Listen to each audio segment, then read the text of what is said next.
que esses 6 passos foi uma construção que Cecília e eu tivemos a partir da nossa conversa de como era a cozinha do meu raciocínio clínico, qual era como eu pensava o raciocínio clínico, e a gente, lá em São Paulo, ela lá, como uma boa pedagoga, pegou o papel e falou: Fábio, vamos lá, me diga 6 passos que pode organizar esse raciocínio, além das ferramentas que você vai apresentar para os alunos. E a gente montou junto numa reflexão. E aí eu vou pedir para o Rodrigo colocar esses 6 passos para que a gente possa, primeiro, lembrar dos 6 passos, para depois ir lá na abordagem do Eric Berne, que é um terapeuta fantástico, como a gente pode olhar. Mas lembrando, eu posso utilizar esses 6 passos para qualquer abordagem e também para formar uma visão integrativa das abordagens. Então, vamos lá para o primeiro passo? O primeiro passo é conhecer todos os elementos que compõem uma visão clínica, sendo ele visão de homem, desenvolvimento do indivíduo, como adoecemos e como cuidamos. Lembrando, né, de que esse primeiro passo vai dizer o quê? Como eu respondo para mim mesmo quem é o homem, quem é a vida. Quando eu pergunto quem é o homem, como ele é constituído, a memória é como, ele é fruto do meio ou não, ele é fruto das pulsões. Eu estou tentando responder como eu compreendo a organização ou a constituição do homem e da vida. Porque vai ser a partir dessa constituição que eu vou fazer a segunda pergunta. Como esse indivíduo se relaciona? Ou melhor, se desenvolve? Ele se desenvolve na relação, em etapas do desenvolvimento, ou ele não tem etapas, ele tem contingências, ou não tem nem etapas nem contingências, é a relação organismo-ambiente, ou é em 7 fases ou 8 fases. Vocês vão ver que o Berne vai ter uma visão diferente, de repente, de Freud, de Reich. Então, como a gente vai olhar para o desenvolvimento humano? Depois eu vou partilhar também lá no meu raciocínio clínico como eu olho, e que aí vocês vão perceber que o meu olhar começa na concepção. Né? O desenvolvimento humano, para mim, baseado nos conhecimentos que eu tenho em terapia, em biossíntese e em toda a minha formação, eu entendo o desenvolvimento inicia na concepção e termina no morrer.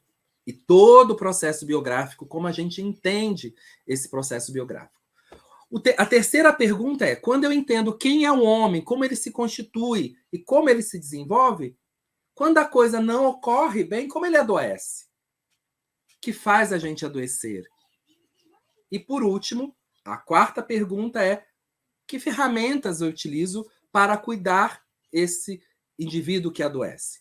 Segundo passo, conhecer os princípios que norteiam o seu olhar e sua prática clínica. Reconhecer e nomear pressupostos por trás da tarefa terapêutica. Quais são os princípios, quais são os referenciais que ajudam a gente ter um enquadramento, né? Eu vou usar a palavra que nos dá uma moldura para o nosso trabalho. E a gente já viu, por exemplo, que uma das molduras que regem o meu trabalho é o tratamento está na segurança, que é a ideia de Porges na teoria polivagal. Uma outra moldura que me ajuda no tratamento são as atitudes rogerianas, né, de aceitação, consideração positiva e congruência. Outro princípio é facilitar experiências para que o organismo possa dar o próximo passo. E aqui a gente entende lá na visão de homem, porque para eu acreditar nisso, eu tenho uma visão de homem que sustenta isso.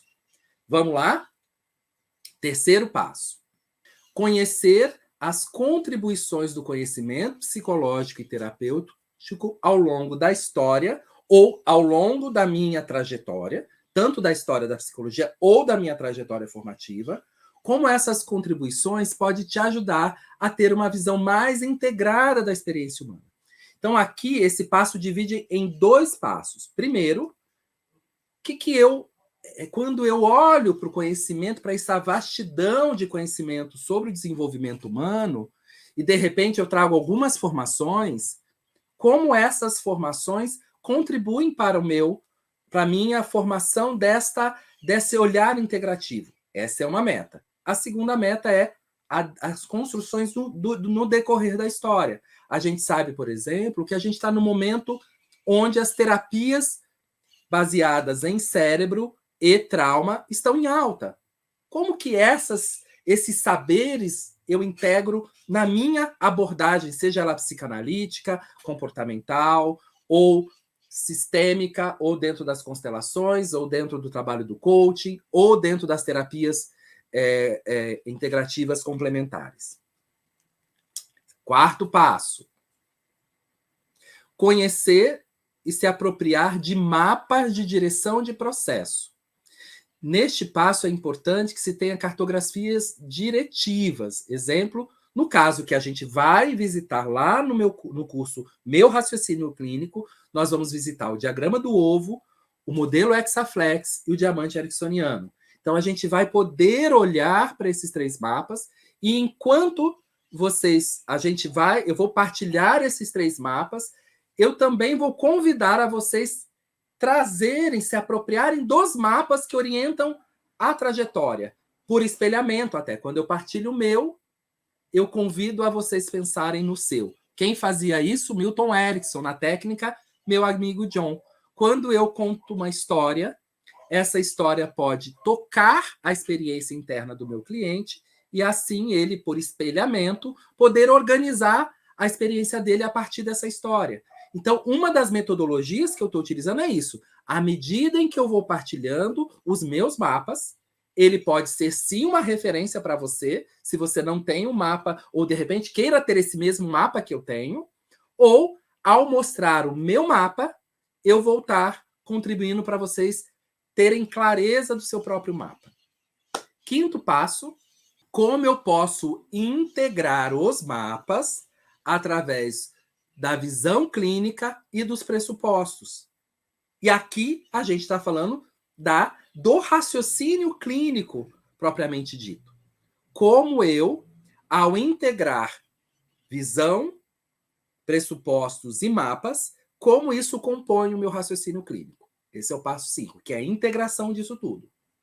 E o passo 6, reconhecer e assumir sua atitude relacional diante do outro no encontro terapêutico. O que quer dizer isso?